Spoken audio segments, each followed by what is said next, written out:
Hello, my name is Jonathan Walton. I'm a director at Whitley Stimpson. We have offices in High Wycombe, and in Banbury, in Bicester, and in Witney. And today I want to talk about EMI schemes.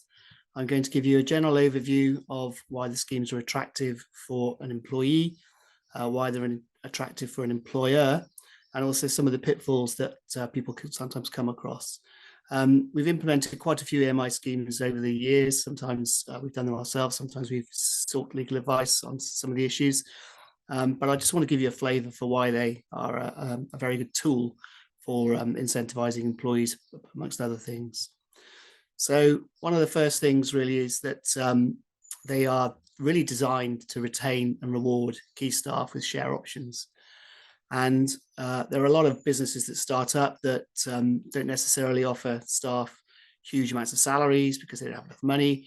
So one of the things that they can offer staff in some circumstances is the ability to participate in the growth of the company over a period of time, usually for an exit or some kind of earn out at some point. Now, from a tax perspective, there are significant tax benefits for employees. It's one of the most generous of UK employment share option schemes. It's government approved.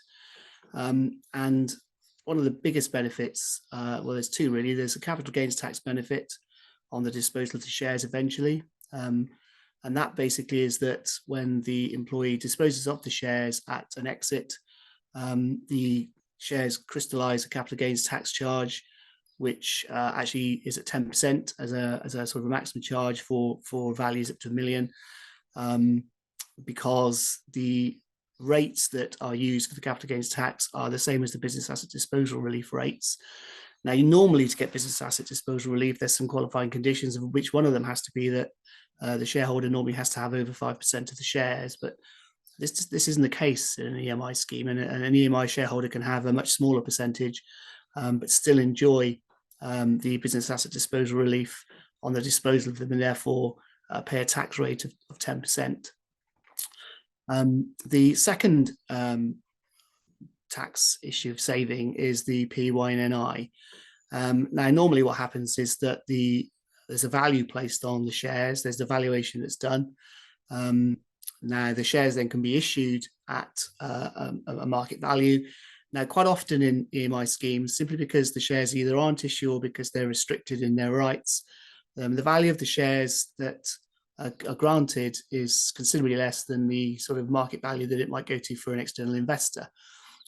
So typically, but depending on circumstances, you could devalue a share by as much as 75%. So if the real market value of a share is £1,000, you would normally be able to agree with HMRC a market value of 25 for the particular issue of the EMI price. So what happens is that the shareholder is, or potential shareholder, is given an option to purchase the shares for a 10-year period, and that price is fixed for those 10 years. And now the company, if it wants to, can ask for more money, because as a company grows and grows, it may well be that they think that actually somebody should pay a bit more than somebody who arrived on day one. But that price is fixed, and as long as the HMRC will agree that, there's an approved clearance mechanism for that, and as long as the price for the option value is at that EMI market value, there is no PAYE or national insurance on the exercise of the option. So that's actually very generous, and what that really means in real life is that an employee is not necessarily having to put the money in their pocket to pay for the PAYE and NI. Now, there's different types of schemes, which I'll come on to a little bit later, but there are ways for companies to issue shares to employees where they actually don't have to put the money in the pocket at all until such time as exit. But we'll come to that a little bit later when we look at how schemes actually work.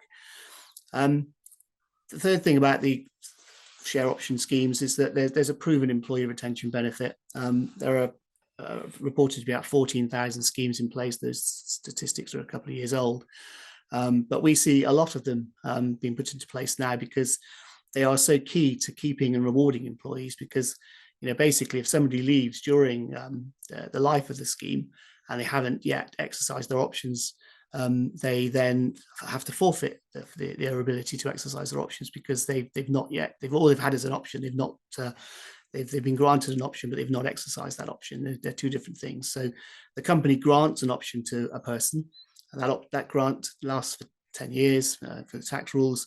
And it is exercised within that 10 years. Sometimes it's exercised during the life of the scheme. And as I say, sometimes it's exercised purely on exit, which I'll come to a little bit later.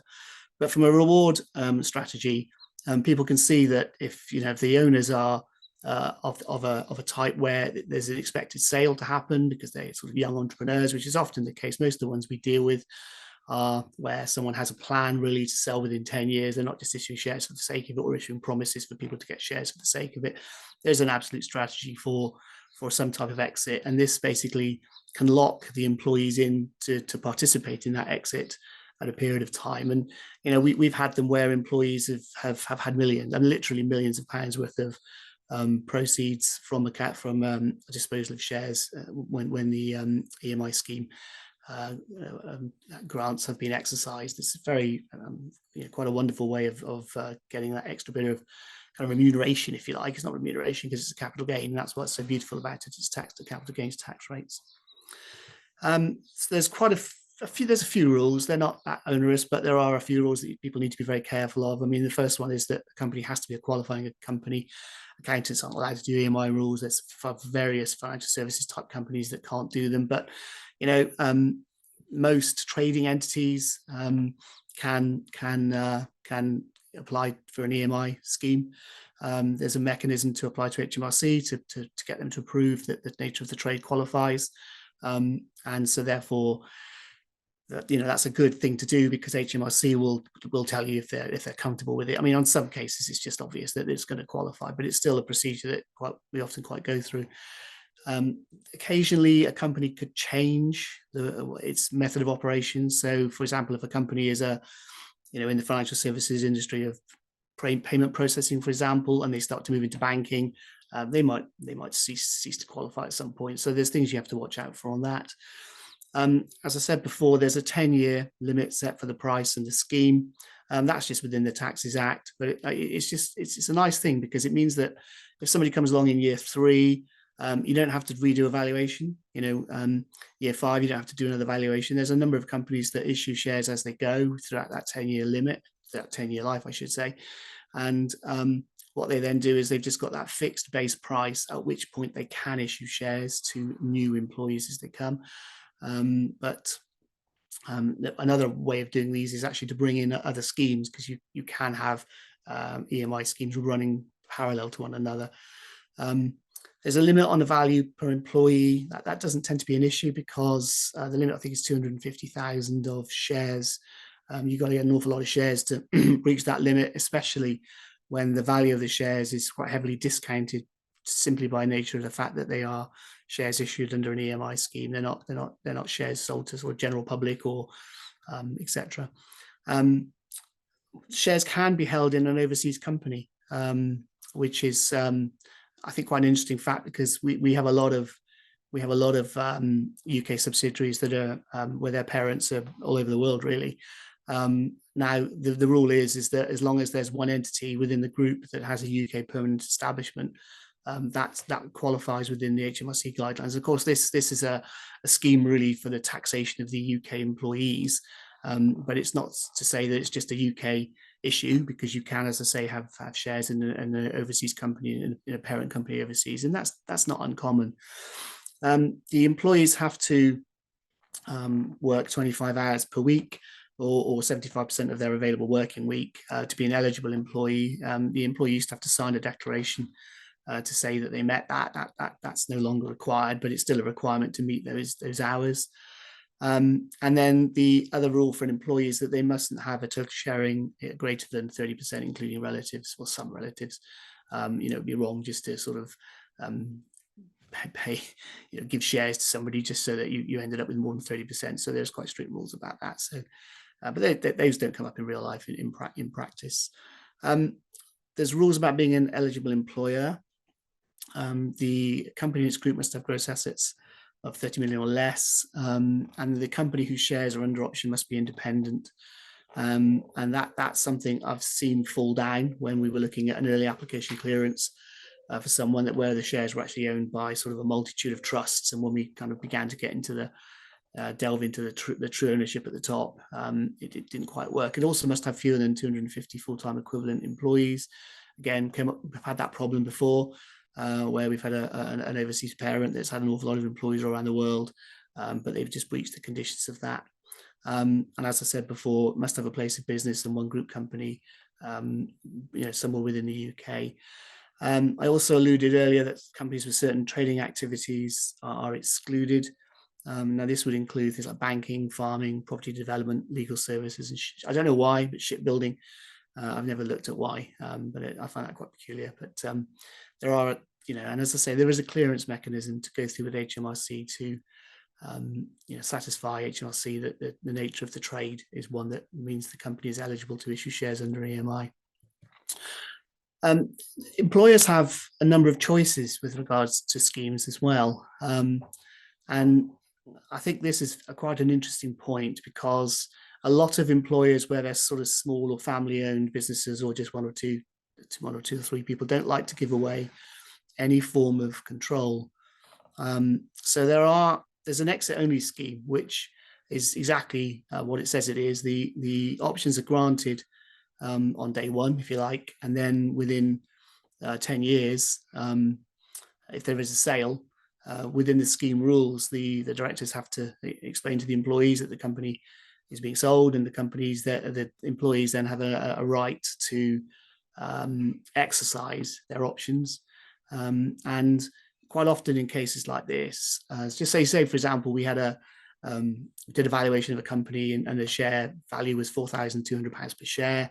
That's quite a lot of money, and someone had 10 shares as an option. That's an awful lot of money for someone to have to stump up. That's an awful lot of money for anyone to stump up, actually, in context of not having a necessary guaranteed return either. So what happens is that when the company is sold for, say, £10,000 a share, the £4,200, which is the deemed price that was set, X number of years ago, is then deducted away from the sale proceeds. Now, effectively, that is the cost of the shares for the employee, because that's the deemed market value. The gain, of course, is going to be the difference between the 10,000 and the 4,200 purchase price, and then the tax is worked out, the capital gains tax rules on that gain. So in that way, there is actually not really a great deal of, well, in fact, there's no cost to the employee, except for the fact he'll have to get his tax return sorted and his capital gain declared, because at the point all the way through, he's got this option, okay, and that option sits around and stays there until such time as the sale takes place. Now, sometimes, and this is very rare, a company is kind of in year 8 of its life. It's got an exercise price of say £4,000 a share, but it hasn't quite made the sale, and it's kind of in negotiations to make a sale. And at that point, you've got to do something, because as I say, the scheme life has a scheme life of 10 years. And in reality, if you were to redo a scheme, you'd have to go back and redo a valuation at the time that you redid the scheme. Now, of course, if the company is just about to be sold, it's quite likely that the value of that company's gone up tremendously. So sometimes it's better if someone can exercise an option. But these are things that can be sort of drafted into the scheme rules. The other type of scheme is obviously not an exit-only scheme. It's a scheme whereby the employees have the ability to get the shares as they go at the agreed price that it's been set. And sometimes people are worried, or employers or owners, if you like, are worried that that's going to mean that people can vote and people can receive dividends. But generally speaking, the number of shares that are issued under an EMI, sometimes 5%, sometimes 10%. I mean, it can be higher, but at that level, the value of dividends is not particularly significant, and the value of votes is not particularly significant. And some people like to have EMI shares where the classes of shares are entitled people to receive a dividend and to vote, because they kind of believe that it's a bit more exclusive. People are now being part and parcel of the company. They've got the same rights, albeit that they've got much smaller values. But it's actually not necessary to have the dividend or voting rights on the issue of the shares, because you can issue a whole new class of shares like a B share or a Z share, whatever you want. And what you would do is you would attach the rights to those shares in the articles of association, and it would basically say that these shares carry a right on a winding up or sale, which is the point of them really, but they don't carry a right to a dividend or a right to vote. So there is a way that you can kind of restrict that as an employer if you wish to. One of the other nice things about the EMI schemes, so some of the other government share schemes, they don't actually allow you to give a great deal of money out, value of shares per year. They're actually quite small, but they also, one of the rules of some of them is that you have to give everybody the same thing, and you might not want to. So on an EMI scheme, you can literally pick and choose your eligible employees. I've done them for just one person. I've done them where there's an organization with maybe 50 employees, and the EMI has been for just one person. In fact, I've done several of those. And it's normally because that person is so key to the management. They're trying to lock the employee in a little bit by giving them that reward of their effort. So you don't have to offer that to everybody at all. But of course, it is subject to the eligible employee rules. And I think that's a nice thing, because if you've got someone who's so valuable in the business, and let's just pretend the accountant is the most important person in the business, and you think, well, I can't do without my accountant, so therefore I'm going to offer my employee accountants shares through an EMI, and hopefully they'll stay as my accountant forever and ever. I mean, it normally happens with salespeople and admin people sometimes. I mean, it depends. It's a case of which employees are very, very valuable. But the point is you can pick and choose, and you could literally just have a scheme for one person. One of the other things an employer can do, and I do see this occasionally, is to link the shares that are issued or exercised, if you like, to key performance indicators. So when I did a few years ago, had the ability to, so the share price was set and the option price was set, if you like, but the employee could only exercise it if they had sold X amount of widgets at X percentage gross profit percentage, and it was all tied in. And you can have them where you can have year one, if they meet it, they get them. Year two, if they meet it, they get them. Year three, they don't meet it, they don't get them. Or you can have them so they accumulate, etc., etc. So, but you can literally have pretty much any performance indicator that you want. And of course, these things are normally agreed by employees and employers anyway. They are set in stone. Once you've decided that you want a sales target or a GP, both parties would have to have a conversation if they wanted to vary those terms. But I think the ones I've seen, even where an employee hasn't met the performance indicator that's been set for them, there's still been an understanding that the scheme is there for the purpose of a target, because that's really what these key performance indicators are.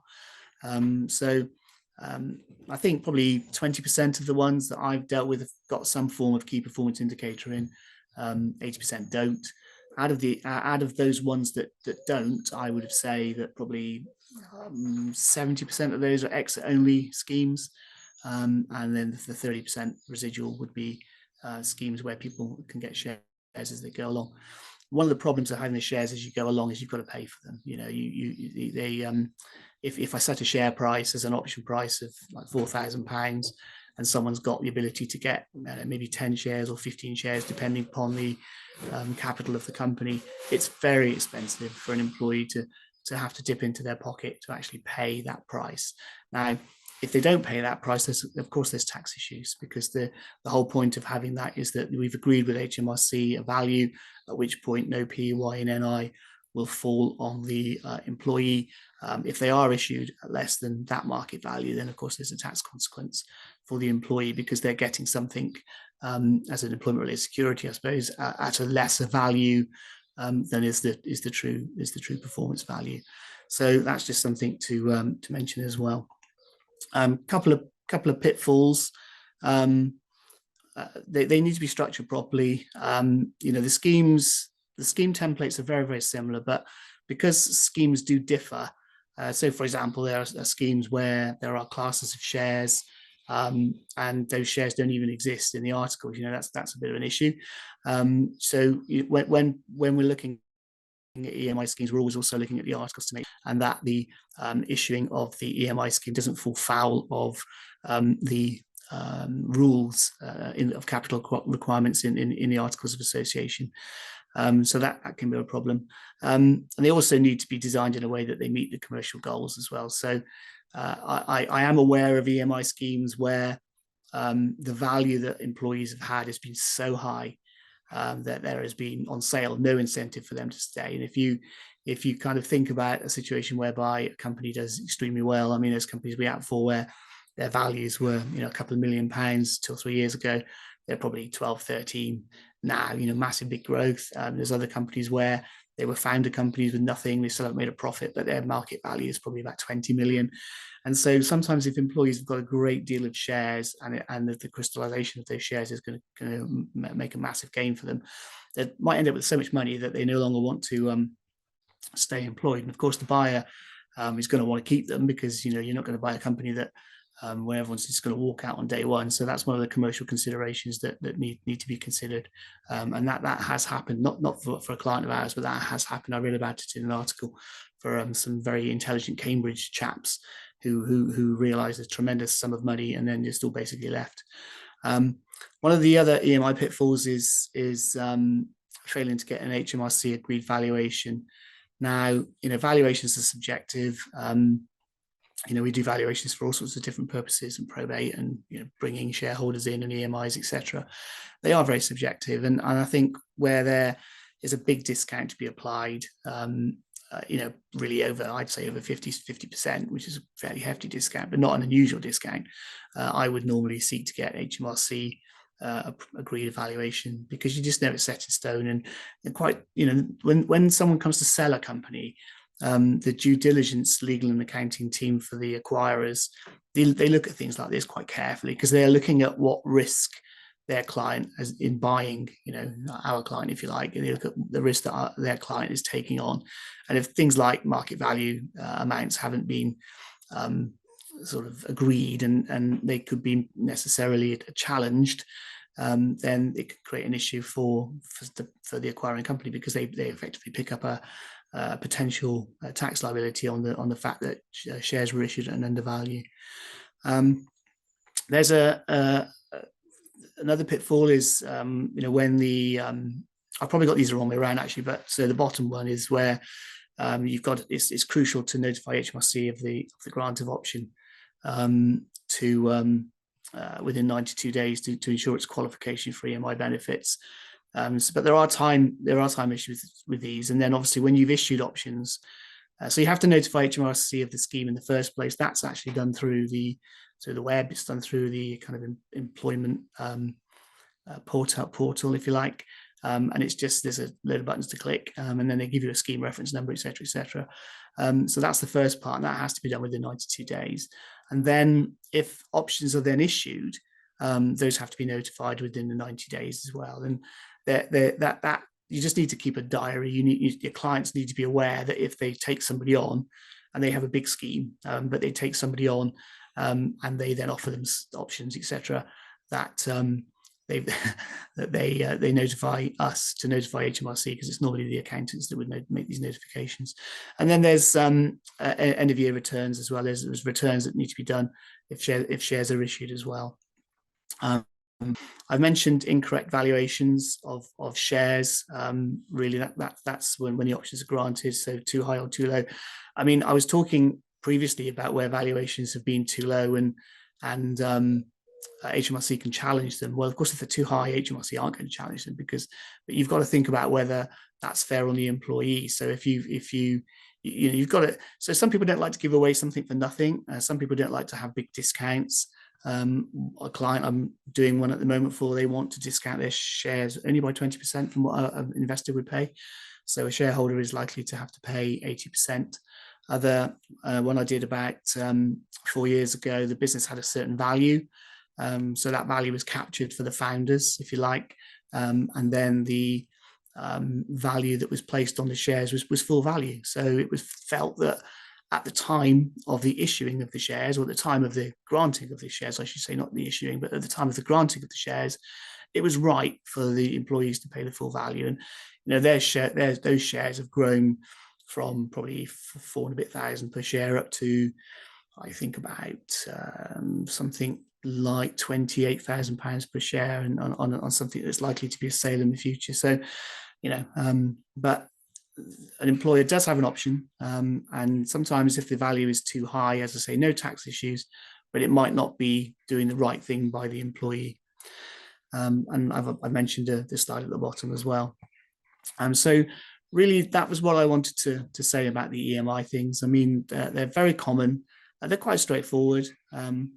They're quite easy to explain to employees. I've had to do a number of sessions with employees to sort of sell the benefits of them, but after 2 minutes, they're absolutely sold, because there's a very little cost to an employee. There's no risk to an employee. The risk is that the company doesn't exist at the time that, or the employee leaves and they don't be able to exercise their options. So there is a risk, but there's no financial risk. The risk, I suppose, would be that if someone could get a better job and a lot more money as a salary, they might take that rather than take a lower wage with a promise of a big old capital gain at the end of the sale. So those are the kind of risks. But generally speaking, employees welcome these very, very much. They're fairly easy to explain to them. Employers like them. They obviously get tax relief for the costs of implementing and doing all of these because they're government-approved schemes. They're not particularly expensive to set up. It depends how complex the valuation is, but we can do these for £3,000 plus VAT. Most of them are around about that.